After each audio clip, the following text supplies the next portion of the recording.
आज मैं आप पूरे देश को ये बताने आया हूं कि हमने 3 कृषि कानूनों को वापस लेने का, रिपील करने का निर्णय लिया है।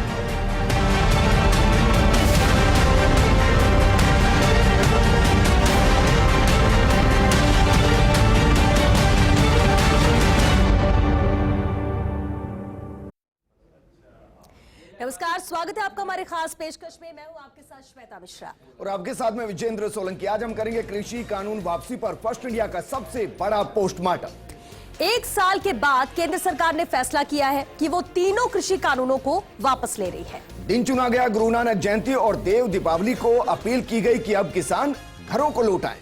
लेकिन सवाल यह है कि मोदी सरकार ने यह फैसला क्यों लिया? क्या मोदी सरकार मान चुकी है कि कानून किसानों के पक्ष में नहीं था? यकीनन नहीं, क्योंकि प्रधानमंत्री ने कहा कि शायद उनकी तपस्या में कमी रह गई जो देश को कानून समझा नहीं पाए। तो क्या चुनाव को देखते हुए ये फैसला लिया गया? पंजाब और यूपी के बिगड़ते समीकरणों ने कानून पर सरकार को क्या बैकफुट पर ला दिया है? अब मोदी की कठोर फैसले वाली छवि का क्या होगा? कांग्रेस और विपक्षी पार्टियों को इससे फायदा होगा या नुकसान होगा? देश ने किसान आंदोलन के दौरान बीते 1 साल में क्या खोया और क्या हासिल किया? और सबसे बड़ा सवाल, किसानों को कानून वापसी के बाद अब क्या फायदा होगा? आज हर सवाल का पोस्टमार्टम होगा, क्योंकि फर्स्ट इंडिया करने वाला है कानून वापसी का पोस्टमार्टम।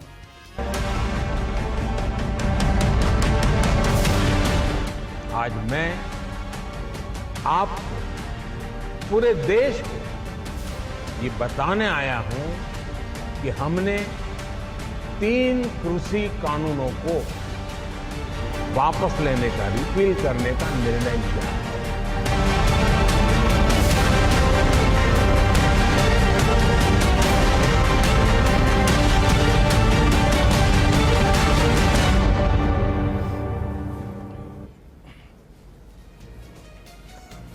और शुरुआत करते हैं और सीधे आपको लेकर चलते हैं शाहजहांपुर बॉर्डर, जिसने जयपुर और दिल्ली के बीच की दूरी को बढ़ा दिया, वक्त को बढ़ा दिया, पैसा ज्यादा खर्च हुआ क्योंकि किसान वहां पर बैठे हुए थे। अश्वनी, कानून वापसी का ऐलान किया गया, कानून वापस हुआ नहीं है।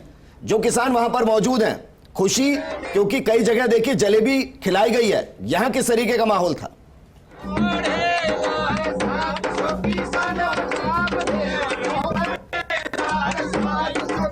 देखिए विजेंद्र, 1 साल हो गया है और शाहजहां की तस्वीरें बदली हुई सी हैं। यहाँ मिठाइयाँ बांटी गई हैं और खुशियाँ मना रहे हैं। अलग तरह के गीत हैं जो बदल गए हैं। पहले जो गीत थे वो अलग तरह के थे और अब जो गीत हैं आज सुबह एक घोषणा होने के बाद वो अलग तरह के गीत हैं। काफी संख्या में किसान यहाँ पर भी हैं। लगातार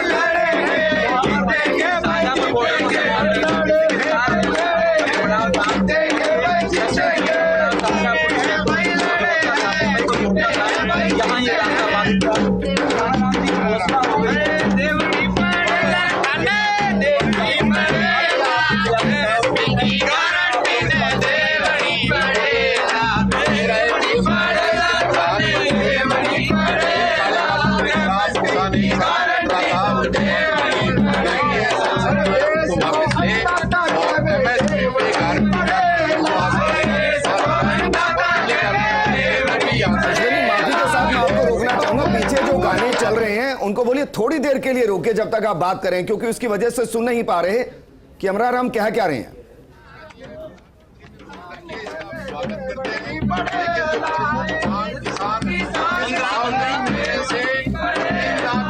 आत्महत्या कर चुके हैं। निश्चित रूप से वो एमएसपी होगी जब भी किसान को लाभकारी भाव मिलेगा, क्योंकि आज केवल कागज में एमएसपी है। कागज में एमएसपी देश का किसान नहीं मानेगा। कानूनी रूप से एमएसपी हो और बिजली कानून जो संशोधन गरीब और किसान के खिलाफ लेके आए वो निश्चित रूप से हुआ। पर इस खुशी के तो लगातार आपने जाहिर की है। बिल्कुल बिल्कुल खुशी है। खुशी इसलिए है कि 1 साल से कह रहे थे कानून वापस नहीं होंगे, कानून जनता के पक्ष में है। आज प्रधानमंत्री ने वापस लेने की घोषणा की है और माफी मांगी है देश के किसान से, इसलिए हम इसका तो इस बात से किसान देश का संतुष्ट है कि आखिरकार मोदी ने किसान की बात मान ली है। इतनी बात मानी उसके लिए तो संतुष्ट है, लेकिन अभी कानून वापस नहीं लिया है। इसी प्रधानमंत्री ने कहा था मैं प्रधानमंत्री बना तो 2 करोड़ को काम दूंगा। काला धन लेके 15 लाख करके खाते में डालूंगा, किसान को स्वामीनाथन आयोग की रिपोर्ट के अनुसार लाभकारी भाव दूंगा, एक भी नहीं मिला ना। इसलिए केवल घोषणा से किसान नहीं जाएगा जब तक उसको कानूनी रूप से। अब ये कह दिया है कि 29 तारीख से जो संसद सत्र है उसमें हमें पूरी संवैधानिक प्रक्रिया पूरी कर लेंगे, तो पूरी कर लेंगे और कानूनी की गारंटी दे देंगे एमएसपी की, तो निश्चित रूप से खुशी खुशी किसान अपने घर जाएगा। एमएसपी की गारंटी दे देंगे या संसद में ले आएंगे या घोषणा कर देंगे आप? नहीं, विश्वास दिला दे, क्योंकि कानून बनाने में प्रक्रिया होती है। हम नहीं कहते कि 2 महीने कानून में लगेंगे तो 2 महीने भी हम बैठे रहेंगे। पर विश्वास तो पहले ही मोदी जी ने दिलाया है कि हम किसान की जो आमदनी है वो दुगनी कर देंगे। हो गई ना दुगनी, लागत दुगनी हो गई। एमएसपी 2250 बाजरे की है, 1850 मक्का की है और 1300 और 800 में मक्का बिक रही है और 1300 में बाजरा बिक रहा है। अकेले राजस्थान को 15,000 करोड़ रुपए का नुकसान हो रहा है। केवल थी है और रहेगी केवल कागज में नहीं, कानून में चाहिए। और बिजली कानून वापस होगा, खुशी खुशी हम वापस। अच्छा, ये भी सही है कि आपने, क्योंकि यहाँ सड़क जाम थी तो बहुत सारे लोग परेशान भी हुए, तो बहुत लोगों का भी उम्मीद भी है जब किसान के आंदोलन के बाद तीनों कानून वापस हो गए हैं तो सड़क भी खुल जाएगी दिल्ली के लिए। बिल्कुल खुल जाएगी। सड़क हमने बंद नहीं की, मोदी और मोदी के यारों ने की है। हम तो दिल्ली, जो देश का संविधान हमें हक देता है कि अपनी समस्या रख सकते हैं, उसके लिए दिल्ली जा रहे थे। खट्टर ने हमको रोका और बाकी मोदी ने मोर्चों पे रोका, इसलिए हम बैठे हैं। वो मोर्चे देखो, वो कह रहे हैं कि खोल दिए, वो सामने दिख रहे हैं मोर्चे। तो अब 1 दिसंबर से उम्मीद करेंगे सब लोग घर लौट जाएंगे, खेत में काम करने। बिल्कुल, जब ये दोनों और मांगे। तो शाहजहांपुर बॉर्डर से किस तरह से खुशी वाली तस्वीर, किसान खुश हैं, जश्न मना रहे हैं वहां पर, लेकिन इंतजार जरूर है कि जब लिखित में आ जाएगा, जब कानून पूरी तरह से वापस हो जाएगा, इसके बाद ही वो बॉर्डर छोड़ेंगे, बॉर्डर से हटेंगे। लेकिन क्योंकि कृषि कानून वापसी यहां पर हुई है, ऐलान खुद प्रधानमंत्री नरेंद्र मोदी ने किया और इसलिए बेहद जरूरी इसका पोस्टमार्टम भी है कि आखिर कैसे फायदा होता है इस कृषि कानून से, या किसान कैसे समझ रहे थे, उन्हें नुकसान था, किस तरह का डर था। पोस्टमार्टम करेंगे और इसके लिए हमारे साथ एक्सपर्ट्स मौजूद हैं। चलिए आपको उनसे रूबरू कराते हैं। हमारे बीच मौजूद है सीनियर एडिटर सुधांशु माथुर। उनसे सवाल यह रहेगा कि बीते 1 साल में देश ने क्या हासिल किया है। पिछले 1 साल में ये एक अहम सवाल रहेगा जो उनसे पूछेंगे और इस पर हम उनसे जवाब भी लेंगे कि आखिर पिछले 1 साल में देश ने हासिल क्या किया इस कानून से, कानून आने के बाद और कानून वापसी तक। अगला नाम देखिए जिनसे हम सवाल पूछेंगे, यह हमारी दिल्ली न्यूज एडिटर अदिति नागर। उनसे सवाल होगा कि अब 3 कानून वापसी के बाद, ऐलान के बाद 5 राज्यों और मोदी की छवि पर असर क्या पड़ेगा, क्योंकि 5 राज्यों में चुनाव है और प्रधानमंत्री मोदी को जाना जाता है श्वेता कठोर फैसला लेने के लिए और उससे पीछे नहीं हटने के लिए। यह फैसला उन्होंने वापस लिया है, इसका असर क्या पड़ेगा, इस पर भी हमारी नजर रहेगी, विश्लेषण करेंगे। बिल्कुल, और अगले एक्सपर्ट हमारे साथ जो मौजूद हैं वो हैं योगेश शर्मा जी, ब्यूरो चीफ हैं। इनसे सवाल रहेगा कि किसान सियासत का इतिहास और भविष्य क्या रहा है। पहले इतिहास में कितने इस तरह के आंदोलन किए गए हैं और अब भविष्य का क्या होगा जब पहले कृषि कानून आता है और उसके बाद कृषि कानून वापस लेने का फैसला लिया जाता है। भविष्य क्या होगा, क्या तय करेगा, इस पर हम इनसे जवाब लेंगे। अगला एक्सपर्ट जो हमारे साथ हैं नरेश शर्मा, जिनसे सवाल होगा कि कांग्रेस को फायदा और 5 राज्यों की रणनीति क्या रहने वाली है। हालांकि किसान आंदोलन को उन्होंने बाहर से समर्थन दिया, लेकिन कांग्रेस के बहुत से नेता ऐसे थे जो एक्टिवली किसान आंदोलन के साथ जुड़े थे। अब कांग्रेस की रणनीति न सिर्फ 5 राज्यों में बल्कि राजस्थान के आगामी चुनाव में क्या रहने वाली है, यह सवाल हम करेंगे नरेश शर्मा से। बिल्कुल, और अगले एक्सपर्ट हमारे बीच में जो मौजूद हैं उनसे भी आपको हम रूबरू करा देते हैं। हमारे बीच में ऐश्वर्य प्रधान भी हैं। ऐश्वर्य प्रधान वरिष्ठ संवाददाता, और इनसे सवाल रहेगा बीजेपी की चुनौती और प्रदेश की रणनीति को लेकर कि आखिर अब बीजेपी के सामने क्या चुनौती है। कानून तो लेकर आए थे लेकिन इसके बाद बहुत ज्यादा विरोध भी यहां पर सहना पड़ा। प्रदेश में क्या इसका असर रहेगा, प्रदेश की रणनीति आगामी चुनाव के मद्देनजर भी बेहद अहम हो जाती है क्योंकि 2 साल बाद विधानसभा चुनाव और एक मुद्दा बेहद अहमियत रखेगा। इस पर जवाब हम लेंगे ऐश्वर्य प्रधान से। लेकिन इसके साथ श्वेता यह भी जरूरी है कि जो 3 कानून जिनको रद्द करने की बात की जा रही है वो कानून थे क्या, उनमें सरकार की तरफ से तर्क क्या थे और साथ के साथ वो डर क्या था जिसके सामने तीनों कानून रद्द होने की कगार पर पहुंचे हैं। पहले कानून के साथ शुरू करते हैं जो अब रद्द होने वाला है। पहला कानून क्या है जरा देखिए, कृषि उत्पादन व्यापार और वाणिज्य संवर्धन और सुविधा अध्यादेश 2020, जिसका विरोध किया जा रहा था।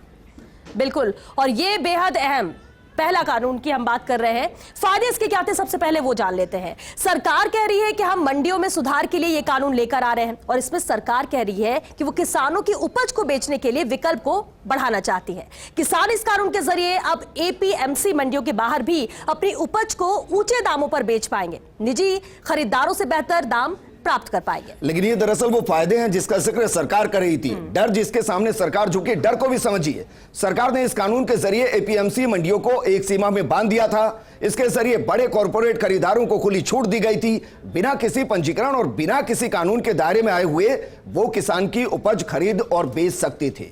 यही खुली छूट आने वाले वक्त में एपीएमसी मंडियों की प्रासंगिकता को समाप्त कर देती। एपीएमसी मंडी के बाहर नए बाजार पर पाबंदियां नहीं है और ना ही कोई निगरानी।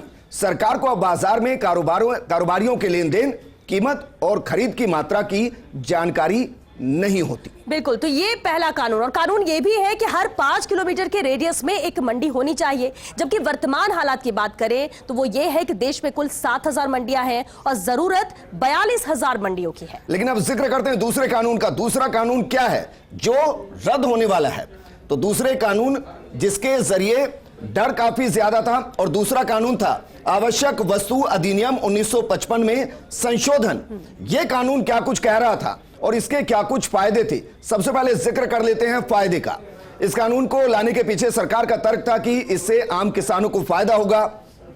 वो सही दाम होने पर अपनी उपज बेचेंगे, औने पौने दाम पर अपनी फसल बेचने पर मजबूर नहीं होंगे।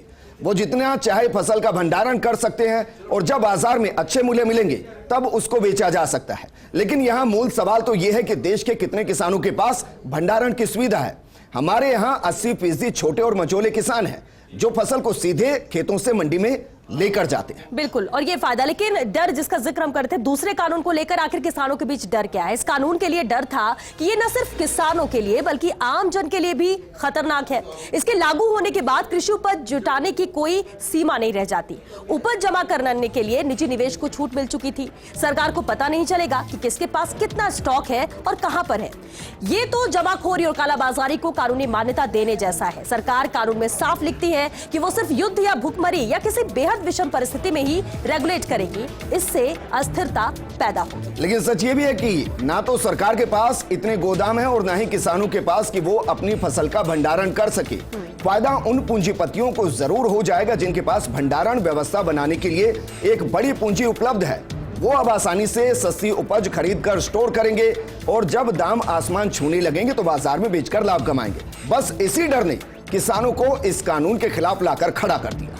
बिल्कुल, और अब बात करते हैं तीसरे कानून की। और तीसरा कानून यहाँ पर क्या कहता है? मूल्य आश्वासन पर किसान यानी संरक्षण एवं सशक्तिकरण समझौता और कृषि सेवा अध्यादेश, ये तीसरा कानून है। अब तीसरे कानून के फायदे क्या है, जरा इसे भी समझते हैं। इस कानून के संदर्भ में सरकार का कहना है कि वो किसानों और निजी कंपनियों के बीच में समझौते वाली खेती का रास्ता खोल रही है, जिसे हम सामान्य भाषा में कॉन्ट्रैक्ट फार्मिंग कहते हैं। अगर किसान और व्यापारी के बीच विवाद होता है तो इस कानून के मुताबिक पहले विवाद को कॉन्ट्रैक्ट कंपनी के साथ 30 दिन के अंदर किसान निपटाए और अगर नहीं हुआ तो देश की ब्यूरोक्रेसी में न्याय के लिए जाए।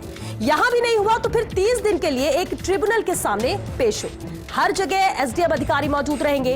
तेजी से न्याय की वकालत इस कानून के पीछे की गई थी। लेकिन श्वेता, डर इस कानून को लेकर भी था। डर ये था कि इस कानून के बाद वो अपनी ही जमीन पर बंधुआ मजदूर बन जाएंगे और हकीकत में देश के अधिकतर किसान तो कॉन्ट्रैक्ट पढ़ भी नहीं पाएंगे। इस कानून के बाद किसानों को धारा 19 के जरिए सिविल कोर्ट के अधिकार से भी वंचित रखा गया था, यानी कि वो सिविल कोर्ट नहीं जा सकते थे। कौन किसान चाहेगा कि वो महीनों पैरवी कर सही दाम हासिल करने की कोशिश करे? वो तो तहसील जाने से भी घबराते हैं, तो फिर ये लड़ाई कैसे लड़ेंगे? और इससे डर ने किसानों को इस कानून के खिलाफ लाकर खड़ा कर दिया। बिल्कुल, और जिस पंजाब में सबसे ज्यादा इस कानून का विरोध हो रहा है, सच्चाई ये है कि वहां ऐसा ही एक कानून काफी पहले से लागू है और कानून में किसान अगर कॉन्ट्रैक्ट को तोड़ता है तो किसान को सजा का प्रावधान है, जबकि नए कानून में सजा का प्रावधान नहीं था। तो ये दरअसल हमने आपको तीनों कानून बताने की कोशिश की, उसके फायदे सरकार क्या गिना रही थी जिस दौरान इन कानून को लाया गया था, और इसके साथ साथ किसान का वो डर जो शायद आज जीतता हुआ नजर आया, फिर चुनाव की वजह से सरकार बैकफुट पर आती हुई नजर आई। बिल्कुल, और पोस्टमार्टम करेंगे क्योंकि एक्सपर्ट्स भी हमारे बीच मौजूद और आप समझ भी चुके हैं कि ये तीन अहम कानून, क्या इसके फायदे, क्या डर है। लेकिन बहुत से ऐसे सवाल है जिसको जानना भी जरूरी है और फिर होगा सही पोस्टमार्टम कानून वापसी का। हम बात कर रहे थे कृषि कानून वापसी के पोस्टमार्टम की, ये बेहद जरूरी भी है और अब जिस तरह से रूबरू करा चुके एक्सपर्ट्स हमारे बीच मौजूद हैं। सबसे पहले सीनियर एडिटर सुधांशु माथुर जी का मैं रुख करना चाहूंगी। सुधांशु जी, सवाल ये कि बीते 1 साल में देश ने आखिर हासिल क्या किया इस कानून के ऐलान के बाद और इस कानून के वापसी के ऐलान पर आज की बात करें। देखिए अदिति, पिछले 14 महीने की हम बात करें, क्योंकि किसानों का आंदोलन को चलते हुए करीब 14 महीने हो गए, और इस 14 महीने में हम सीधा सीधा एक ही चीज़ कह सकते हैं कि कहीं ना कहीं देश को आर्थिक, सामाजिक और राजनीतिक रूप से नुकसान ही उठाना पड़ा। अगर केंद्र सरकार को अपने बिल को वापस लेना था तो ये फैसला आज से काफ़ी टाइम पहले लिया जाना चाहिए था, लेकिन ये कहा जा सकता है कि एक तरफ किसानों की हठधर्मिता, दूसरी तरफ सरकार की हठधर्मिता, और इससे नुकसान इस देश के 130 करोड़ जो है वो जनता का हुआ, क्योंकि किसानों ने जिस तरह से हाईवेज जाम कर रखे थे उससे ट्रांसपोर्टेशन पूरी तरह से प्रभावित हुआ। लोग कहते हैं कि जो है वो महंगाई बढ़ रही है, तो मैं ये मानता हूँ कि ये आंदोलन महंगाई बढ़ने का भी एक कारक था। क्यों? क्योंकि आपका जब ट्रांसपोर्टेशन बाधित होता है तो एक राज्य से दूसरे राज्य में जो खाद्य सामग्री है उसको ले जाने के अंदर परेशानी होती है। चूंकि डाइवर्जन होता है तो ट्रांसपोर्टेशन महंगा होता है, और कुल मिला के जो महंगाई है वो आम आदमी के ऊपर पड़ती है। तो सबसे बड़ा जो एक नुकसान हुआ कि 2 लॉकडाउन के बाद जब देश की आर्थिक स्थिति खराब थी, ये कहा जा रहा था कि देश के ऊपर आर्थिक भार बढ़ रहा है, और सरकार भी उस भार को कम करने के लिए जिस तरह से लोगों पर टैक्स का जो है वो एक भार बढ़ा रही थी, उसी बीच में इस आंदोलन ने जो लोगों की ना सिर्फ परेशानियों को बढ़ाया बल्कि देश की महंगाई को बढ़ाया और आम आदमी की कमर टूटी। आज भले ही सरकार ने ये तीनों जो कृषि कानून वापस लेके अपने अपने स्तर पर वाहवाही लूटी हो, चाहे सरकार ने वाहवाही लूटी हो, चाहे किसान अपनी जीत बता रहे हो, लेकिन इसमें सबसे बड़ा जो पिछले 14 महीने में नुकसान हुआ वो देश के आम आदमी को हुआ, जिसकी भरपाई करना बहुत मुश्किल होगा। जी अदिति। बिल्कुल सुधांशु जी, एक अहम बात आपने कही कि नुकसान आम जन का हुआ है, आम आदमी का हुआ है, और सबसे बड़ी बात यह है कि इस दौरान कोविड भी रहा, बहुत सारी चीजें थी जिसे फॉलो करने की बात कही जा रही थी, उसके मद्देनजर भी किसान डटे रहे, आंदोलन करते रहे, और फायदा कम नुकसान इससे ज्यादा हुआ है। खैर, योगेश शर्मा जी का रुख करते हैं, ब्यूरो चीफ योगेश शर्मा भी हमारे साथ हैं। योगेश जी, किसान सियासत की बात बार बार की जाती है, लेकिन आखिर इसका इतिहास और भविष्य क्या है इस कृषि कानून की वापसी के बाद, क्योंकि 1 साल बहुत कुछ देखा गया है। देखिए श्वेता, कुल मिलाकर कहा जा सकता है कि लंबा इतिहास, न केवल आज का बल्कि आज़ादी से पहले की बात करें, जब नील आंदोलन हुआ, बारदोली सत्याग्रह हुए, ये तमाम आंदोलन किसान आंदोलन थे, और इन्होंने अंग्रेज़ों के खिलाफ आज़ादी की अलग जगाई थी। देश में जो सबसे बड़ा किसान आंदोलन है वो वर्तमान किसान आंदोलन रहा, जो इतने लंबे समय तक चला, और उसी दौरान कोरोना जैसी भयावह बीमारी का सामना भी देशवासियों को करना पड़ा। तो ऐसे में ये कहा जा सकता है कि ऐसे भीषण आंदोलन को भी देखा, उस बीमारी के भीषण भयावह हालात को भी देखा। अब कहा जाता है कि अंत भला तो सब भला। नरेंद्र मोदी ने जिस तरह का बयान दिया और जिस तरह की वापसी की उन्होंने बात की अपने तीनों कानूनों को लेकर, तो उससे उम्मीद जगी है कि राजस्थान ही नहीं बल्कि पूरे पंजाब, हरियाणा, जहाँ भी, उत्तर प्रदेश, जहाँ किसान आंदोलन अपने चरम पर था, वहाँ अब वो किसान अपने अपने घर लौटेंगे, फिर से खेत खलियान खिल उठेंगे, फिर से बहार देखने को मिलेगी, और उम्मीदों के साथ किसान अपने अपने घर जाएंगे, कामयाबी के साथ जाएंगे कि जो उनका आंदोलन था वो सफल हुआ। 1987 की बात है जब महेंद्र सिंह टिकैत ने आंदोलन किया था, और देश का पहला गैर राजनीतिक आंदोलन कहा जा सकता था वो। और बोट क्लब पर जब तमाम ट्रैक्टर लेकर महेंद्र टिकैत की अगुवाई में पूरे देश भर का किसान इकट्ठा हो गया था। घटना मुजफ्फरनगर की थी, लेकिन पूरे देश का किसान उस समय इकट्ठा हुआ और इंदिरा गांधी को झुकना पड़ा था, और उस समय भी किसान आंदोलन अपने चरम पर था। और महेंद्र टिकैत एक बड़े नेता के तौर पर, किसान नेता के तौर पर इसलिए सफल रहे क्योंकि वो किसी पार्टी से जुड़े नहीं थे। अखिल भारतीय किसान यूनियन के बैनर तले वो आंदोलन हुआ था। राकेश टिकैत जो उनके पुत्र हैं, उनका आंदोलन भी सफल इसलिए हुआ क्योंकि राकेश टिकैत भी किसी पार्टी के नहीं थे। तो इस आंदोलन की सबसे बड़ी बात थी। और श्वेता, आपने तो देखा होगा कि ना वहाँ कांग्रेस के नेताओं की एंट्री थी, ना वहाँ बीजेपी के नेताओं की एंट्री थी। बीजेपी के नेताओं की तो हो नहीं सकती थी, लेकिन बाकी जो सेकुलर फ्रंट था, जो भी समर्थन कर रहे थे किसान आंदोलन के, उनकी भी एंट्री वजह ये थी कि राजनीतिक रंग देना नहीं चाहते थे, नहीं थी। वो कोई राजनीतिक आंदोलन नहीं देना चाहते थे, और यही कारण रहा कि इस आंदोलन को सफलता मिली और ये आंदोलन डिग नहीं पाया। कई तरह के इसमें पेच रहे, कई तरह के कहा जा सकता है घटनाक्रम हुए, और कई तरह के अनचाहे घटनाक्रम भी हुए। जब खालिस्तान के नारे लगे, जब आतंकवाद को बल देने वाले अतिवादी ताकतें भी सक्रिय हुई, लेकिन उसके बावजूद यहाँ पर ये किसान आंदोलन एक सुखद परिणति नरेंद्र मोदी के भाषण के बाद देखने को मिली, उनके ऐलान के बाद देखने को मिली। और हम इसके भविष्य की बात करें तो अब संसद के अंदर इन तीनों काले कानून जो कहे जा रहे थे उनको अब वापस लेने को लेकर एक संवैधानिक प्रक्रिया जो संसद में होती है उसकी पालना की जाएगी। और पूरे कहा जा सकता है कि एक तरह से जिस तरह से इनको पारित किया गया था, प्रस्ताव लाए गए थे, उसी तरह इन्हें लेने को लेकर प्रस्ताव लाए जाएंगे। राजस्थान की विधानसभा भी गवाह बनी थी, जिन्होंने इन कानूनों के खिलाफ राजस्थान की विधानसभा में प्रस्ताव लाए गए थे। नए कानून की को लेकर यहाँ से चिट्ठी दिल्ली भेजी गई थी। तो कुल मिलाकर कहा जा सकता है कि दूरगामी परिणाम है, न केवल अब के। और ये बात सही है जो मुख्यमंत्री गहलोत ने आज कहा कि उत्तर प्रदेश का चुनाव की घबराहट, पंजाब चुनाव और जो अन्य राज्यों में चुनाव हो रहे हैं उनकी घबराहट, क्योंकि बड़ा वर्ग, हम उत्तर प्रदेश की बात बार बार कर रहे हैं, लेकिन गुजरात जो कि नरेंद्र मोदी का राज्य, अमित शाह का राज्य, वहाँ पर बड़ी तादाद में किसान बसते हैं। और मैंने शुरू में बात की श्वेता बारदोली सत्याग्रह, जिसके अगुवा सरदार पटेल थे, वो भी गुजरात में हुआ था और किसान आंदोलन था वो। और जिसे हम पाटीदार जो वर्ग कहते हैं, जो किसानों की बड़ी जाति है गुजरात की, वो किसान से जुड़ी हुई है, पाटीदार वर्ग से जुड़ी है। और बीजेपी ने इसीलिए वहां पर पाटीदार को मुख्यमंत्री बनाया। तो एक तरह से ये आंदोलन कई फ्रंट पर, कई जगह पर ये प्रभावित कर रहा था चुनावी गणित को। तो यही कारण है कि अब कांग्रेस मुद्दा बना रही है कि चुनावी घबराहट के कारण ये पूरा का पूरा फैसला केंद्र को लेना पड़ा, झुकना पड़ा किसान आंदोलन के को लेकर। बिल्कुल, और कह सकते हैं कि सबसे लंबे आंदोलन, किसान आंदोलन के तौर पर अब ये भी इतिहास में दर्ज होगा जो ये आंदोलन चला है। नरेश जी, आपका रुख करना चाहेंगे। अब बेहद अहम मुद्दा था कृषि कानून को लेकर, क्योंकि किसान इसके खिलाफ थे। कांग्रेस के लिए बहुत अच्छा मुद्दा था ये। इस मुद्दे को लेकर ही लगातार किसानों के साथ वो नजर आ रहे थे और केंद्र सरकार के अगेंस्ट में और सवाल भी बहुत हो रहे थे। कांग्रेस को फायदा था इस मुद्दे से, और क्या आप मानते हैं कि 5 राज्यों की रणनीति अभी तक क्या रही, और आपको लगता है कि इस कानून को वापसी के बाद अब रणनीति बदल जाएगी, तस्वीर बदलेगी? श्वेता, देखिए, पिछले अगर कुछ समय की बात करें तो 2 ऐसे मुद्दे हैं जिनको लेके कांग्रेस अपने लिए सुखद अनुभूति कर सकती है। महंगाई का मुद्दा था जिस पे केंद्र सरकार ने पेट्रोल डीजल की जो रेट है वो कम की, और दूसरा जो मुद्दा कांग्रेस का तो नहीं था, किसानों का था, लेकिन कांग्रेस किसानों के साथ कंधे से कंधा मिलाकर खड़े होने के दावे किए, उनके साथ आंदोलन भी किए। तो ये भी सुखद इसलिए है कि अब केंद्र सरकार ने ये कानून वापस लिए हैं।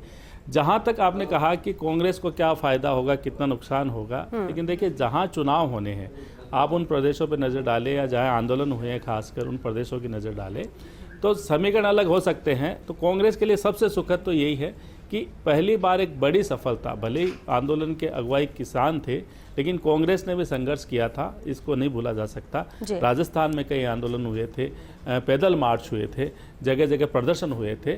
तो राजस्थान में भी जो कांग्रेस के जो नेता है, कार्यकर्ता है, खुद मुख्यमंत्री अशोक गहलोत सड़कों पे निकले थे, हमने देखा है।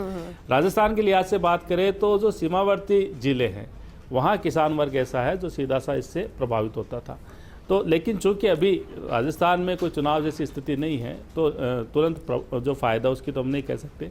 लेकिन उत्तर प्रदेश की अगर बात करें, पंजाब की बात करें, उत्तर प्रदेश में कांग्रेस अब कितने मुकाबले में आ पाएगी इसका फ़ायदा उठा के, ये तो देखना होगा। लेकिन पंजाब में ज़रूर जो चूँकि जिस तरह से एक विजयी अंदाज में अब कांग्रेस अपने आप को मान रही है, उनका ये मानना है कि उनका जो संघर्ष था किसानों के साथ उसके कारण से विजय मिली है और केंद्र सरकार को झुकना पड़ा है। तो इन तमाम मुद्दों पे अगर हम देखें तो कांग्रेस को रणनीतिक रूप से जरूर फायदा हुआ है, क्योंकि बड़ा समय बाद एक ऐसा मुद्दा मिला जिस पे भले ही जैसे मैंने कहा आंदोलन किसानों का था, लेकिन कांग्रेस ने भी इसमें कंधे से कंधे मिला के सहयोग किया था, आंदोलन किया था, उसके कारण केंद्र सरकार झुकी। तो जो कांग्रेस इस बात को बिल्कुल कैश कराएगी कि उनके कारण से केंद्र को झुकना पड़ा है, वो किसानों के साथ ही, किसान की हितैषी है वो कांग्रेस है। हालांकि वोट कितने परिवर्तित होते हैं कांग्रेस के पक्ष में ये भविष्य के गर्भ में है, लेकिन हाँ, ये कांग्रेस के लिए अभी सुखद है कि कोई ऐसा आंदोलन उनके हाथ लगा था जिसके कारण से उनको सफलता मिलती। यानी कांग्रेस को फायदा तब भी था, तब एक अहम मुद्दा था और किसानों के साथ खड़ी थी। राहुल गांधी भी ये बार बार कह रहे थे कि आप लिख कर ले लीजिए, इस कानून को वापस होना ही होगा। तो कम से कम आज वो इन चीजों को एनकैश कर सकते हैं, और ये आज जबकि वापसी हो चुकी है तब भी ये कांग्रेस के लिए मुद्दा है कि दबाव इस तरह से रहा और गलत था कानून और इसलिए इन्हें वापस लेना पड़ा। खैर, दोनों तरफ से फायदा कांग्रेस को है जिस तरह से नजर में आता है। ऐश्वर्य प्रधान का रुख करेंगे, वही संवाददाता भी हमारे साथ है। ऐश्वर्य, हम हम कांग्रेस की बात कर रहे थे अभी नरेश जी से, लेकिन अगर बीजेपी की बात की जाए, बीजेपी के लिए चुनौती अब क्या रहने वाली है? प्रदेश की रणनीति क्या रहेगी और इस पर कितना असर होगा प्रदेश बीजेपी की बात करें तो? देखिए, बीजेपी ने लगातार साल भर तक खूब प्रचार किया, लगातार तमाम लीडर्स आए, दिल्ली से लीडर्स आए, राजस्थान के लीडर्स ने, प्रदेश अध्यक्ष पूनिया के नेतृत्व में तमाम पदाधिकारी जो है वो एक एक जिले में गए, एक एक जिले में जाके किसानों को समझाया, किसान चौपाल की, छोटी छोटी सभाएं भी की और हर तरीके से कोशिश की कि किसानों को बताया जाए कि किसानों के लिए ये कानून लाभकारी है।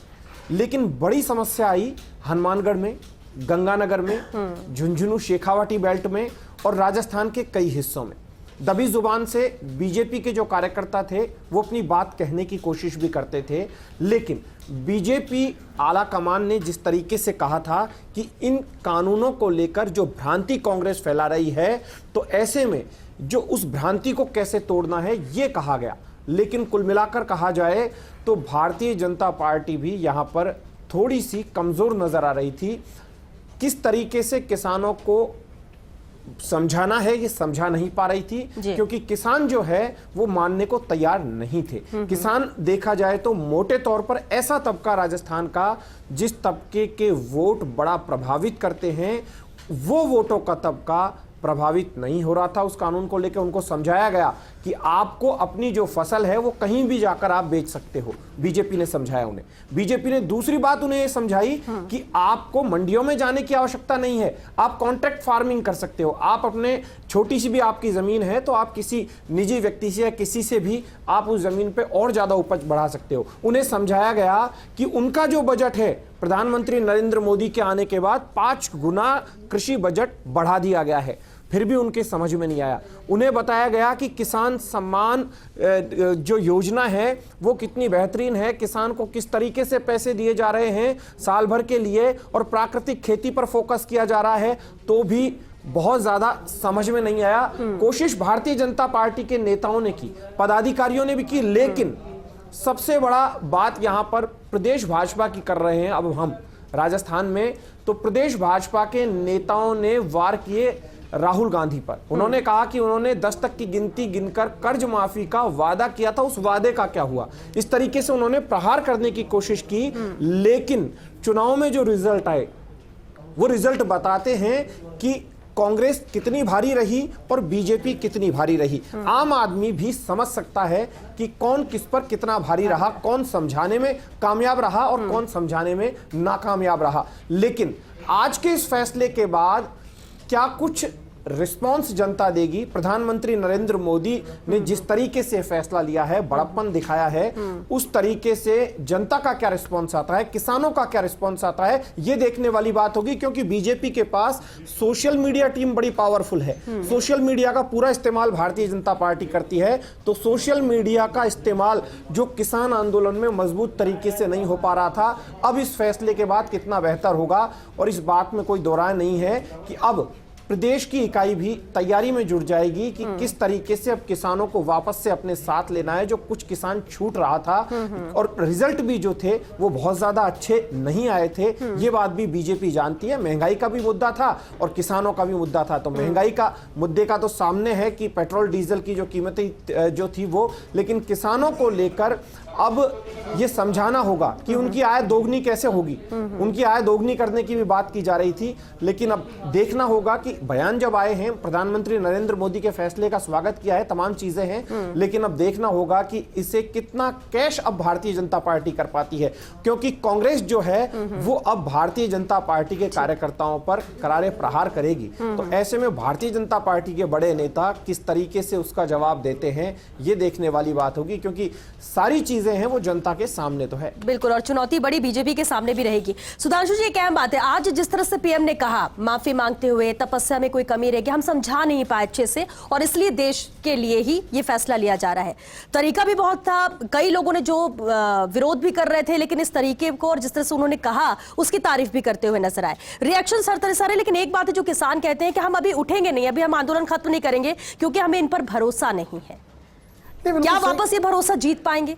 जी देखिए श्वेता, बिल्कुल सही है कि जो एक परसेप्शन इस सोसाइटी में, इस देश के अंदर बन गया है कि जो सरकार कह रही है उसको वो त्वरित जो है उसका रिजल्ट नहीं आ पा रहा है, क्योंकि जब 2014 के अंदर नरेंद्र मोदी जब देश के प्रधानमंत्री बने, उससे पहले चुनावी जो उनकी रैलियां थी, उन्होंने उसके अंदर काफ़ी जो है वो वादे किए, लेकिन 2019 तक आते आते जो देश का एक वर्ग था, जो एक बड़ा वर्ग था, जो मतदाता था, उसको लगा कि शायद जितनी घोषणाएं की गई उतनी पूरी नहीं हुई, और शायद इसी का ही लाभ विपक्ष ने 2019 के चुनाव कैंपेन के अंदर उठाया, और विपक्ष ने बार बार हमला किया कि जो सरकार ने पिछले 5 साल में जो वादे किए वो पूरे नहीं हुए। कुछ लोगों ने जो है इसको दूसरी दृष्टि से देखा, और उनका ये कहना था कि चूंकि पिछले 55 साल में या 60 साल में जो देश के अंदर हुआ उसको एक जादू की छड़ी से ठीक नहीं किया जा सकता, इसलिए भारतीय जनता पार्टी को और मौका दिया जाए। देश की जनता ने और मौका दिया, तो अभी भी एक वर्ग है समाज के अंदर जो ये कहता है कि प्रधानमंत्री ने कहा कि 15 लाख देंगे, तो 15 लाख का है। उन्होंने कहा किसानों क्या है दुगनी होगी, तो किसानों क्या है दुगनी का हुई। जिस तरह से कृषि कानून लादा गया, किसानों का यह कहना है कि वो उन पर लादा गया है, और जो केंद्र सरकार है वो अपनी हठधर्मिता पे बरकरार है, वो किसानों की जमीनी आवाज को नहीं समझ रही है, और शायद यही कारण था कि ये आंदोलन 14 महीने तक खिंचा। आज एक परसेप्शन फिर नया डेवलप हुआ है, जो जैसा आपने कहा कि किसान अभी हटने को तैयार नहीं है, तो परसेप्शन यही है कि ये करके दिखाएं। जब तक ये करके नहीं दिखाएंगे तब तक हम छोड़ेंगे नहीं। क्यों? क्योंकि उनको लगता है कि पिछले जो निर्णय थे वो शायद उस तरह से फलीभूत नहीं हुए, या सरकार किसानों में अपनी बात को अच्छे से कन्विंस नहीं कर पाई कि किसान उसकी बात को एक बार मान लें।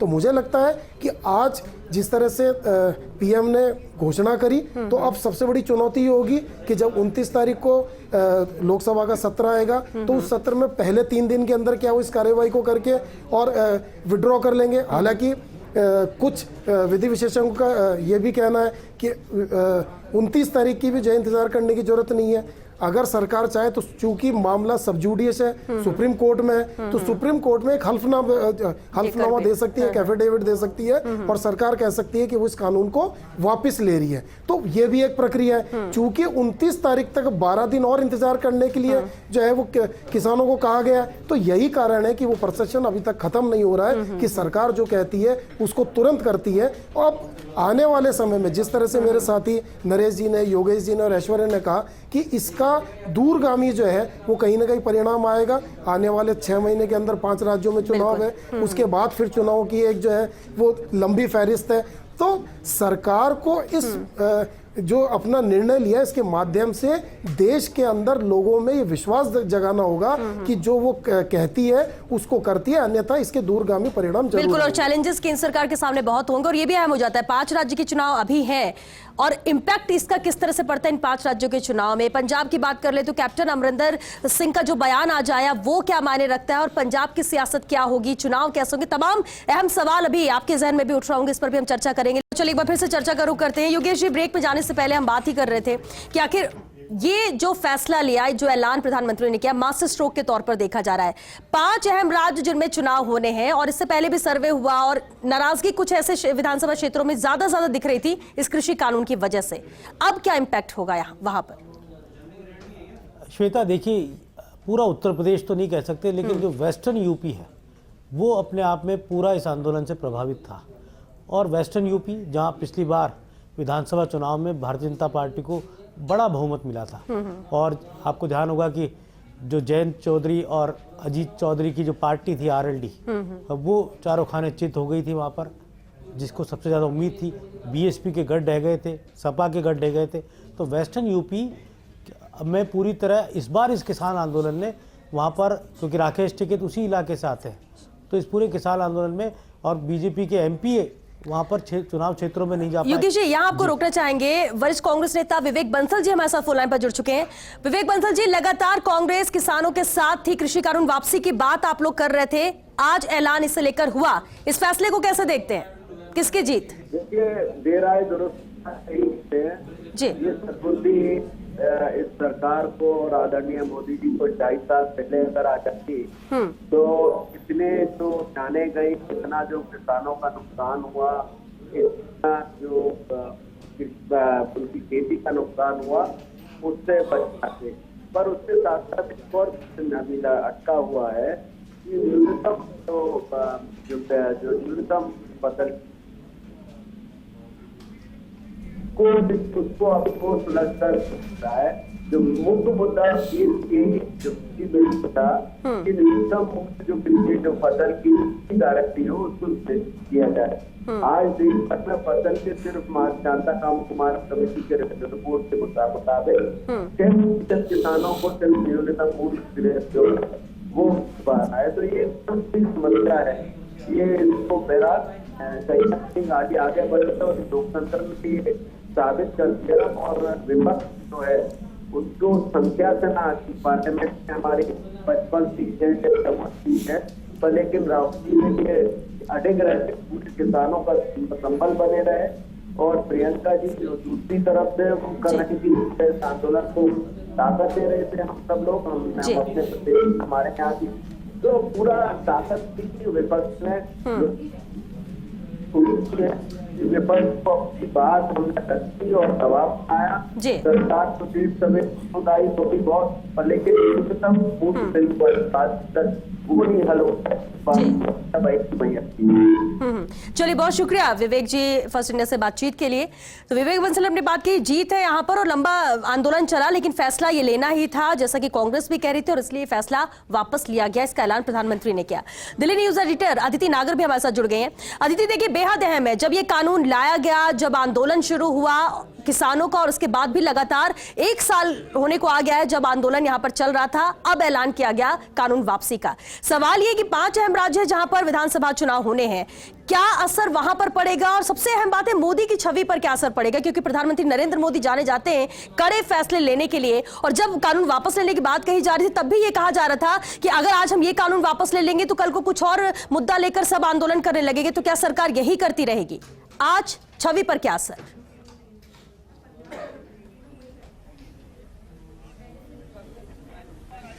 श्वेता, तमाम तरीके के रिएक्शंस हैं छवि को लेकर। कहा जाता है कि कड़े फैसले लेते हैं और फिर अडिग रहते हैं और कभी भी यू टर्न नहीं लेते या अपना पैर पीछे नहीं हटाते, लेकिन ये फैसला लिया है। वहीं बीजेपी की तरफ से ये पक्ष है कि ये उससे भी बड़ा फैसला था कि जब उन्होंने फैसला ले लिया, साल भर तक किसान सड़कों पे बैठा रहा, धूप पानी पसीना तमाम चीजें रही, ठंड आई बरसात आई, 700 किसान ने अपनी जान भी दे दी, उसके बाद अब जाके फैसला, तो क्या एक चुनावी रणनीति है। लेकिन इन सारी मिजाजों का जो टेम्परेचर नापने के लिए, क्योंकि हम जहाँ खड़े हैं गाजीपुर, वहाँ हमने पूरे साल भर जब कवरेज की तो हमने उस तापमान को भी देखा था। और आज कहीं ना कहीं यहाँ पे हवाओं में वो गुलाबी जो ठंडक है वो जरूर है, लेकिन हमारे साथ कुछ लोग मौजूद हैं जो पूरे साल भर यहाँ रहे, उनसे समझते हैं पहले कि वो क्या महसूस कर रहे हैं, उसके बाद श्वेता हम आगे डिस्कशन करेंगे। आप आज थोड़ी राहत की सांस? थोड़ी क्या भाई, अभी हाँ ऐसी थोड़ी हमें तो लगना रही है अभी कोई राहत की सांस। ये झूठा आदमी है, इससे कहाँ तक की राहत होगी। इनने तो बहुत बहुत दिए, 15 लाख रुपए खाते में दे दिया था, ऐसी अभी कही है, घोषणा ही तो करी है। लेकिन देश के सामने उन्होंने घोषणा भी की, माफी भी मांग ली, देश के सामने कहा है। हाँ। तो आप लोग अब घर कब जाएंगे? घर तो जब जाएंगे जब हमारे ये मांगे मान ली जाएंगी। भाई मान कानून ही वापस ले लिया गया, वापिस लेकर लिया भी इन्होंने, कही तो दी भाई, कही है अभी लिया नहीं वापिस। जब वापिस ले लेंगे तो हमें बैठना कोई शौक थोड़ा ही है। तो आप कागज पे चाहते हैं? कागज पे चाहते हैं, हम क्या चाहते हैं, हमारे टिकैत साहब चाहते हैं, हम तो उनके सिपाही हैं। अब टिकैत साहब आज रात 12 बजे पहुंचेंगे, वो जो कुछ कहेंगे वही कहेंगे। क्या आगे की क्या रणनीति रहेगी? आगे रणनीति जो बनाएंगे वो रहेगी। आपसे पूछते हैं जी, आज खुशी थोड़ी कुछ यहाँ का माहौल में बदलाव, जलेबी भी बटी है और थोड़ा सा।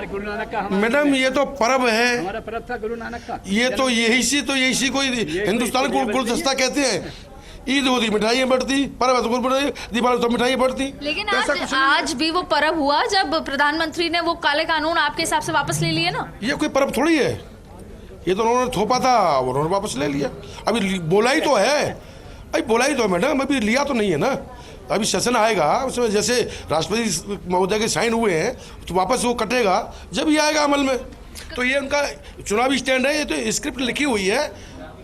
जैसे अभी आप देखें, अगर वो आप पीछे जाएं, 3 अक्टूबर क्या था, 2 अक्टूबर क्या था, 2 अक्टूबर अगले दिन घटना क्या हुई, वो भी देश का गृह राज्य मंत्री है ना।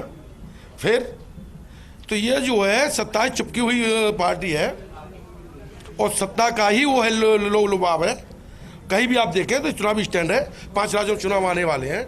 इनको नुकसान झेलना पड़ा है। और संयुक्त जाएगी। किसान मोर्चा कल बैठक करेगा, उसमें डिसाइड होगा कि आप लोग हटेंगे नहीं हटेंगे, बैठे रहेंगे, और क्या सरकार के साथ बातचीत होगी, क्या कुछ तैयारी है? देखिए, तैयारी यह है कि हमारे संयुक्त किसान मोर्चा की कल मीटिंग होगी और यहीं वहाँ पर होगी? नहीं, सिंगू बॉर्डर पर संयुक्त किसान मोर्चा की मीटिंग होगी। हमारे पंच भी वही हैं और मंच भी वही हैं। वहाँ से संयुक्त किसान मोर्चा के हमारे जितने भी लीडर हैं उनकी मीटिंग होगी और टिकैत साहब भी वहाँ उसमें सम्मिलित होंगे। जो वो निर्णय लेंगे वो आगे उसका पालन होगा। ये साफ है कि अभी आंदोलन कहीं, जैसे कह रहे थे कि भाई तुरंत, आप प्रधानमंत्री ने कहा, अभी कहीं कोई जाने वाला नहीं है। संसद में जब तक प्रस्ताव ला करके और विधिवत तरीके से जब तक ये कानून वापसी नहीं लिए जाएंगे, और एक सबसे बड़ी अहम बात जो एमएसपी है उस पर जब तक बात नहीं होगी तब तक कहीं कोई जाने वाला नहीं है। 700 से भी ज़्यादा हमारे किसानों ने इन 12 महीनों में शहादत दी है। मोदी जी अगर काश जब ये आंदोलन शुरू हुआ था तभी ये फैसला ले लेते तो बहुत अच्छा होता। हमारे जितने बुजुर्ग और बच्चे या नौजवानों ने जो शहादत दी है, ये उस संघर्ष की जीत होगी, उनके त्याग और तपस्या की जीत होगी। श्वेता, हमने सुना इन सभी को, शायद वो राहत जरूर है, लेकिन अभी नहीं। अभी शायद वो जो ये उम्मीद थी कि अभी यहाँ से खाली हो जाएगा, जयपुर राजस्थान से जो वो हरियाणा आते हैं, गुड़गांव पहुँचते हैं, वहाँ से खाली हो जाएगा अलवर के पास से, तो ऐसा भी नजर नहीं आ रहा। कल संयुक्त किसान मोर्चा की बैठक है, वहाँ पर सबको चर्चा होगी। सवाल आपका श्वेता था कि इमेज पे क्या फर्क पड़ेगा। श्वेता देखिए, कल सुबह या आज पूरे दिन में कई तरह के एनालिसिस होंगे और कल सुबह एनालिसिस निकल कर आएंगे। पहली बार ऐसा हुआ कि बहुत समय बाद मनमोहन सिंह को याद किया गया कि मनमोहन सिंह ने न्यूक्लियर डील पे एक बेहद कड़ा फैसला लिया था, जबकि उनके पास जितनी सीट थी उसमें से लेफ्ट ने, और इनफैक्ट जो उनकी खुद की पार्टी, यहाँ तक कि सोनिया गांधी तक ने ये नहीं चाहता कि न्यूक्लियर डील हो, लेकिन उन्होंने कड़ा फैसला लिया। तो वहीं नरेंद्र मोदी को अब कंपेयर किया जा रहा है, तमाम तरीके की चीजें हो रही हैं। कई लोग कह रहे हैं कि अच्छा फैसला हुआ, कई लोग कह रहे हैं कि ये फैसला मतलब आंख झुकाकर करना पड़ा, 1 साल तक किसान ने संघर्ष किया। तो वहीं जो बीजेपी से रिलेटेड लोग हैं वो ये कह रहे हैं कि ये भी अपने आप में कड़ा फैसला है कि अपने जबान से की भी बात, वो 3 कानून जो कृषि सुधार के माने जा रहे थे, उनको अब राष्ट्रहित में कह लीजिए या किसानों के सामने कह लीजिए, उनको वापस लेना पड़ा। और उसके बाद आज जब वो बुलंदशहर गए तो उन्होंने फिर भाषण दिया, वहां पे लाइव आए, वो अपने आप में करेज की बात है। तो तमाम तरीके की चीजें हैं, लेकिन ये सब कुछ जो हुआ और अब जो हो रहा है, इसको ज्यादा राजनीति से जोड़ा जा रहा है, क्योंकि इसको 5 कानून जो आप कह रहे हैं कि देखिए, जाहिर तौर पे आज हमने जो प्रदेश अध्यक्ष है कांग्रेस के, उनका सिद्धू के बयान सुना। सिद्धू का बयान समझ नहीं आया कि वो बैटिंग किसकी तरफ से कर रहा है। उन्होंने कहा कि देश ने उनको माफ किया, जो हुआ सो हुआ, प्रधानमंत्री हम भूल गए हैं और सभी पंजाबियों ने उन्हें माफ कर दिया गया है। ये सिद्धू मानते हैं। हालांकि ये बयान बहुत ज्यादा बीजेपी के लिए सूटेबल बयान लगा, लेकिन अब ये देखना होगा। ये जरूर है कि रणनीति तय की गई है कि जो भी किसान से जुड़े नेता हैं बीजेपी में, अब वो अगले 2.5 महीने कुछ भी नहीं करके वो हर उस इलाके में, चाहे फिर वो राजस्थान हो, चाहे फिर वो हरियाणा हो, पंजाब हो या उत्तर प्रदेश, वेस्टर्न यूपी हो, वहां पर जो छोटे छोटे समूह में किसान नेताओं के साथ या किसानों के साथ जाकर बातचीत करेंगे, उनके कंधे पर हाथ रखेंगे और उनको समझाएंगे कि हमने कृषि कानून लाए भी थे, हमने वापस भी ले लिया। यानी कि जो मन बदलने का काम है अब ग्राउंड पे होगा। और वहीं कांग्रेस अब कल विजय यात्रा निकाल रही है, किसान विजय यात्रा। कांग्रेस देश भर में ही मैसेज देगी कि हम राहुल गांधी, हालांकि एक बहुत बड़ा अजीब सा विचित्र सा संयोग है कि राहुल गांधी लगातार किसानों के साथ खड़े होते नजर आए, लेकिन उनके पास जो किसानों का नेता था वो नहीं था। जो इनकी एक पोस्ट प्रकोष्ठ होता है, प्रकोष्ठ किसान, वो इस पूरे 1 साल जहां पर वो खड़े रहना चाहिए था या किसानों के साथ बैठे रहना चाहिए था, वो पोस्ट खाली रही। साल भर से वो पोस्ट नहीं भरी गई। फिलहाल अब इस पे राजनीति होनी शुरू हुई है। किसानों की अब मांग और भी बढ़ी है कि एमएसपी पे हमको वो चाहिए। तो इस तमाम मसले पर अब प्रधानमंत्री नरेंद्र मोदी कैसे डील करते हैं, और ये लोग डिसाइड करेंगे कल सिंगू बॉर्डर पे कि हमें अब सरकार के साथ जो डेलीगेशन है, बहुत हद तक तस्वीर कल सुबह तक साफ हो जाएगी। लेकिन इतना तय है कि हाँ, जीत मानते किसान, लेकिन अभी भी भरोसा नहीं है और इसलिए वो इंतजार कर रहे हैं। उनका कहना है कि आज हमारा त्योहार था, हम त्योहार मना रहे थे, गुरुपुरब था, उसके लिए मिठाई बांट रहे थे, हम इसलिए नहीं कि उन्होंने ये ऐलान किया है तो उसे करके दिखाएं और संसद के अंदर जो फैसला होगा उसके बाद ही कोई फैसला लेंगे। बहुत शुक्रिया आदित्य आपका इस पूरी बातचीत के लिए। चलिए फिर से चर्चा का रुख करते हैं। एक्सपर्ट्स हमारे बीच में मौजूद हैं। ऐश्वर्या, अभी जिस तरह से आदित्य बोल रही थी और बताया उन्होंने कि किस तरह से बीजेपी पूरी रणनीति बना रही है चुनाव के मद्देनजर, फैसला लिया गया है, टाइमिंग बहुत मैटर करता है। अगर आप पहले लेते या कुछ है तो शायद कुछ और चीजें होती बात करने के लिए, लेकिन आज के वक्त में अगर ये फैसला लिया गया कानून वापसी का, तो साफ सबको नजर आता है कि सामने चुनाव है और चुनाव के मद्देनजर ही ये फैसला लिया गया है। और कहा भी जाता है बीजेपी के लिए, खासतौर से पीएम के लिए या अमित शाह के लिए, कि लास्ट मोमेंट में मास्टर स्ट्रोक वो मारते हैं और इसके बाद जो फैसले होते हैं वो एक तरफा उनके पक्ष में जाता है। क्या इस बार भी इस फैसले के बाद ऐसा होगा? देखिए, एक चीज मानकर चलिएगा श्वेता कि विचार संगठन जो दूसरे हैं, जो भारतीय जनता पार्टी की विचारधारा के संगठन है, उनके लोगों से बातचीत की थी। उनके लोगों से प्रधानमंत्री नरेंद्र मोदी तक उनके मैसेज जा रहे थे। खुद प्रधानमंत्री का भी संवाद था, प्रत्यक्ष या अप्रत्यक्ष रूप में, किसी भी रूप से इन्हें मानकर चलिए। तो दूसरी तरफ केंद्र सरकार में जितने राज्यों से जो मंत्री ताल्लुक रखते हैं, उन राज्यों की वो फीडबैक भी देते थे। प्रधानमंत्री नरेंद्र मोदी स्वाभाविक रूप से जब मिलते हैं, बातचीत करते हैं अपने मंत्रियों से, तो फीडबैक भी लेते हैं। तो फीडबैक भी लिया जाता था, किसान किस तरीके से सोचता है और कहां का किसान क्या सोच रहा है, उत्तर प्रदेश का, हरियाणा का और राजस्थान का किसान क्या सोच रहा है, और कौन सा ऐसा सर्किट है, कौन सा क्षेत्र है कि उस क्षेत्र का ही किसान सर्वाधिक एग्रेसिव है, सर्वाधिक आंदोलनरत है। इन चीजों पर फोकस किया जा रहा था। बीजेपी में कोई भी फैसला लिया जाता है तो मीटिंग्स के दौर चलते हैं, लगातार मीटिंग्स होती है। सर्वाधिक यदि कहीं मीटिंग होती होगी किसी भी राजनीतिक पार्टी में तो बीजेपी में होती होगी। प्रवास भी यहीं पर होते हैं और मीटिंग्स भी। यहां पर हर एक नेता का कोई ना कोई प्रवास चलता रहता है। तो यहां पर जब प्रवास पर जाते हैं या मीटिंग करते हैं तो स्वाभाविक रूप से वो ये चीज भी जानते हैं कि किसान उन्हें किस तरीके से ले रहे थे। बीजेपी ने कई बार चौपालें की। चौपालों पर यदि वास्तविकता में भारतीय जनता पार्टी के राजस्थान के नेताओं से, दूसरे राज्यों के नेताओं से पूछा जाए, लेकिन हम राजस्थान की बात करेंगे, कि चौपालों में जब किसानों के साथ चर्चा की तो उनमें किसान कितने थे और भारतीय जनता पार्टी की विचारधारा के कार्यकर्ता किसान कितने थे, यानी किसान मोर्चा के लोग थे या किसान थे, यह भी देखना होगा। क्योंकि दूसरा एक पहलू और है, एक बड़ा तबका किसानों का समझ ही नहीं पा रहा था ये क्या कानून है, ये कानून हमारे पक्ष में या हमारे खिलाफ है। एक विचारधारा थी, यदि नरेंद्र मोदी का विरोध करना है तो इस कानून को खराब बता दीजिए कि ये तो किसानों को के लिए बहुत खतरनाक कानून है, किसानों के लिए मुसीबत आ जाएगी, इस तरीके का मैसेज दिया जाता था। और भारतीय जनता पार्टी की विचारधारा के जो लोग थे वो इस कानून को बहुत अच्छा मानते थे। वो ये मानकर चलते थे कि इस कानून से बड़ा आमूलचूल परिवर्तन आएगा। लेकिन डेप्थ में दोनों ही तबकों के बहुत ज्यादा लोगों ने पढ़ाई नहीं की थी। तबकों के तौर पर मैं नेताओं के लिए नहीं कहूंगा, लेकिन कार्यकर्ता या फिर उस विचारधारा के जो लोग होते हैं, वोटर होते हैं, उन वोटरों ने बहुत मेहनत नहीं की थी, डेप्थ में नहीं जा पा रहे थे, कितना क्या नुकसान होगा, क्या फायदा होगा, बस। लेकिन एक वैचारिक तौर पर चल रही थी जंग, सोशल मीडिया से लेकर आम लोगों तक ये चर्चा का विषय था। कोरोना काल में लोग घरों में बैठे हुए थे, तो उस दौरान भी ज्यादातर लोग जब घरों में सिंपैथी थी, किसानों के साथ सिंपैथी थी आम जन की भी, कि वो घर पे भी बैठे हुए हैं, लेकिन किस तरह से ठंड में, बरसात में लगातार वो डटे हुए, और बार बार यही कहना कि किसान, देश का अन्नदाता इतना परेशान हो रहा है और फैसला ये लिया गया, आखिर वापस क्यों नहीं लिया जा रहा है। सुमित्रा जी भी हमारे साथ जुड़ गई हैं, लेफ्ट नेता। सुमित्रा जी, आंदोलन किसानों का चल रहा था और आप लोग भी उसमें शामिल थे, कई हफ्तों तक, महीनों तक आप लोग मौजूद रहे हैं बॉर्डर्स पर। अब जब इस कानून को वापस लिया है, वापस लेने का ऐलान पीएम ने किया है, कैसे देखते हैं इसे? भरोसा तो है ना कि उन्होंने कहा है, क्योंकि किसान ये कह रहे थे कि हमें भरोसा नहीं है जब तक कि संसद में नहीं होता है फैसला।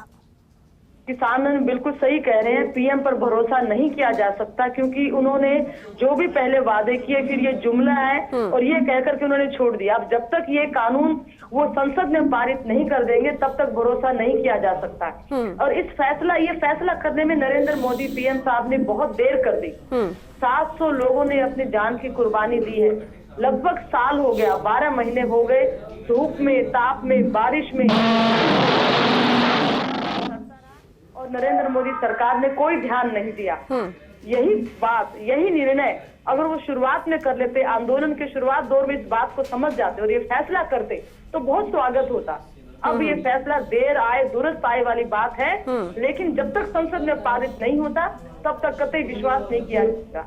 इस आंदोलन के अंदर आप देखिए क्या क्या नहीं कहा गया किसानों को। खालिस्तानी कहा गया, आतंकवादी तक कहा गया, और ये कहा गया कि देशद्रोही ताकतें इनके आंदोलन के अंदर हैं। कभी कहा गया ये तो आंदोलन जीवी लोग हैं। इस तरह की जो उनको जो शब्दों से नवाजा गया, ये अपमान कभी भूलेगा नहीं।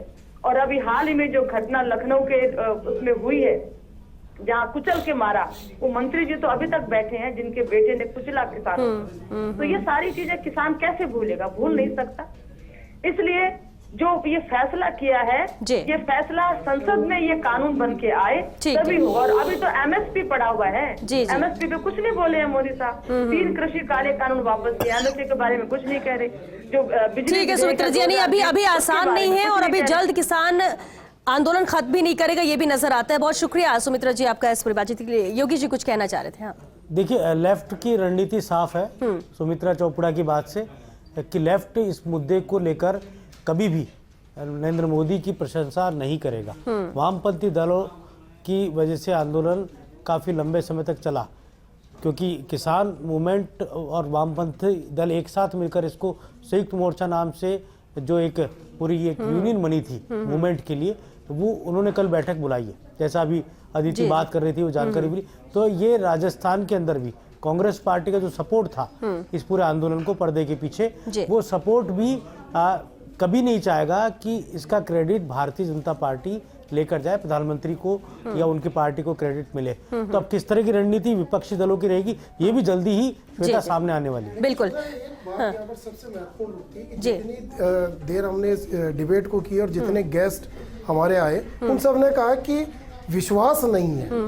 उन्होंने कहा कि जब तक संसद में पारित नहीं होगा तब तक विश्वास नहीं है। यहाँ पर मुझे लगता है कि एक देश का प्रधानमंत्री व्यक्ति नहीं होता, एक पद है जो देश का नेतृत्व करता है। अगर वो सार्वजनिक मंच से सार्वजनिक घोषणा करता है कि फला के कानून सुधांशु जी, इस वक्त मदन दिलावर जी हमारे साथ जुड़ गए हैं, बीजेपी नेता। मदन दिलावर जी, अहम फैसला लिया गया कृषि कानून वापस लेने का, कैसे देखते हैं आप? क्योंकि किसान कह रहे हैं हमें भरोसा अब भी नहीं है। मैं इस पर कोई कमेंट्स नहीं करना चाहता, लेकिन ऐसा करना चाहता हूँ कि माननीय मुख्यमंत्री जी ने किसानों के लिए बहुत काम किया है। जैसे आपको पता है, सॉरी, प्रधानमंत्री जी ने बहुत काम किया है, माननीय नरेंद्र जी मोदी जी ने। और किसान सम्मान निधि हो, एमएसपी हो, किसान सम्मान निधि में 6,000 रुपये प्रति वर्ष और एमएसपी भी कम से कम 1.5 गुना तय की है। आज तक हिंदुस्तान में कभी भी एमएसपी 1.5 गुना कभी तय नहीं हुई। कभी 50 रुपये बढ़ते थे, कभी 25 रुपये बढ़ते थे, कभी 60 रुपये बढ़ते थे। ये पहली बार हुआ है कि इतना एमएसपी बढ़ाया है। किसान सम्मान के बारे में किसी ने मदन दिलावर जी तो नरेंद्र जी मोदी ने किया है, यानी किसानों के कल्याण के लिए जितना काम नरेंद्र जी मोदी ने किया है वो सब कभी। मदन दिलावर जी, मैं सुधांशु माथुर बोल रहा हूँ। एक सवाल है मेरा, आप मेरे को सुन पा रहे हैं सर? हाँ जी, हाँ जी। हाँ, मेरा एक सवाल है कि आखिर ऐसा क्या हुआ है कि प्रधानमंत्री देश की जनता को विश्वास नहीं दिला पा रहे हैं, या देश की जनता विश्वास नहीं कर पा रही है? क्योंकि जो किसान है वो भी देश की जनता है। पिछले 12 से 14 महीने का उनका आंदोलन चला। आज जब सार्वजनिक रूप से घोषणा हो रही है तब भी वो उसको स्वीकार करने को तैयार नहीं है। वो ये कहते हैं कि कागजों के ऊपर जब तक कि सरकार का फैसला नहीं आएगा वो नहीं मानेंगे। जी मदन जी, आप सुन पा रहे हैं? चलिए, डिस्कनेक्ट हो गए मदन दिलावर जी, लेकिन इतना जरूर है कि इस पर उन्होंने कहा कि कमेंट मैं कुछ नहीं करूंगा, लेकिन किसानों के लिए जितना इस सरकार ने किया है उतना किसी ने नहीं किया। नरेश जी, एक अहम सवाल जरूर एक उठता है। हम राज्यों की बात कर रहे हैं, लेकिन पंजाब बेहद अहम था, क्योंकि कृषि कानून का मुद्दा कांग्रेस के लिए बहुत अहम था। अब जबकि इसे वापस लिया गया, पंजाब में भी अगर ये कहते हैं कैप्टन अमरिंदर सिंह कि अब वो बीजेपी के साथ चुनाव लड़ेंगे क्योंकि कानून वापस हो चुका है, कांग्रेस के लिए कितना नुकसान है? या आपको लगता है कि अभी भी मुद्दा कांग्रेस को कुछ फायदा पहुंचा सकता है? श्वेता, देखिए, जो ये पूरा मामला हुआ है उसमें एक तो ये सही है कि जो फैसला हुआ है, कोई कुछ भी कहे, लेकिन ये सियासी फैसला है। क्योंकि जो निकट भविष्य में जो चुनाव आने हैं, आपने पंजाब की बात की है, यूपी की बात की है, गुजरात की हम बात कर रहे हैं। योगेश ने अभी जैसे कहा कि गुजरात में भी बड़ी संख्या में किसान है। तो ये जो फैसला है वो सियासी फैसला हुआ है, क्योंकि अगर कोई नीतिगत फैसला होता या सिर्फ किसानों के लिए फैसला होता तो बहुत पहले हो चुका होता। इतना लंबा अंतराल हुआ है क्योंकि अब चुनाव सिर पे है और वोट जो है वो जनता है, किसान है, वो किस खाते में जाएंगे ये उनकी सत्ता बनाना बिगाड़ना सब तय करता है। जहाँ तक आपने पंजाब की बात की है, तो देखिए, महत्वपूर्ण बात यह है कि एक उदाहरण मैं आपको देना चाहूँगा। इसी देश में नोटबंदी भी हुई थी।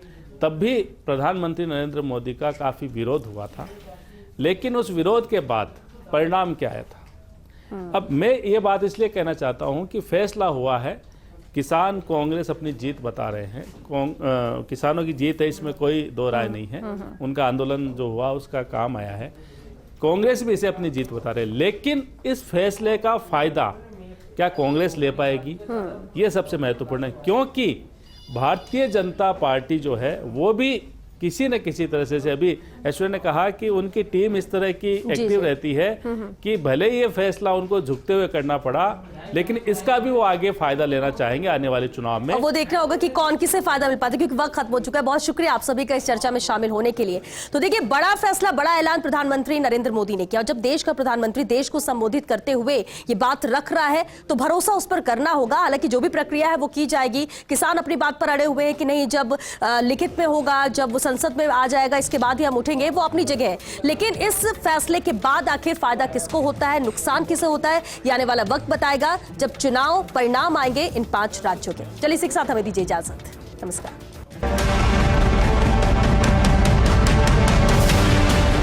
आज मैं आप पूरे देश को ये बताने आया हूं कि हमने 3 कृषि कानूनों को वापस लेने का, रिपील करने का निर्णय लिया है।